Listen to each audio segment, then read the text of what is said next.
తెలంగాణ రాష్ట్ర సాధనలో భాగంగా పదవీ త్యాగంతో ప్రారంభమైన పార్టీని ప్రాణత్యాగానికి కూడా రాష్ట్ర సాధన కోసం సిద్ధపడి మా నాయకుడు తెలంగాణ మహానాయకుడు కేసీఆర్ గారు దీక్షకు దిగి 11వ రోజు దేశ రాజకీయ వ్యవస్థను మొత్తం పార్లమెంటు వేదికగా అతలాకుతలం చేసి దేశ రాజకీయ వ్యవస్థ మెడలు వంచి తెలంగాణ ప్రజా కదలికలతో ఢిల్లీ పాలకుల గుండెల్లో గుబులు పుట్టించిన రోజు డిసెంబర్ 9.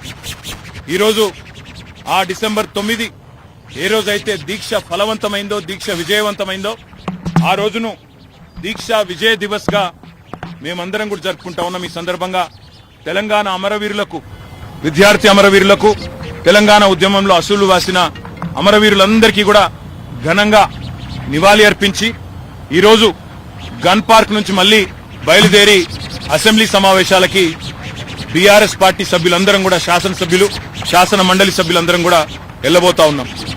ఈ సమావేశాల్లో ప్రజా గొంతుకై రాష్ట్ర ప్రజల తరఫున రాష్ట్రంలో నెలకొని ఉన్న అన్ని సమస్యల గురించి మాట్లాడతాం. అదే మాదిరిగా ఈరోజు ముఖ్యంగా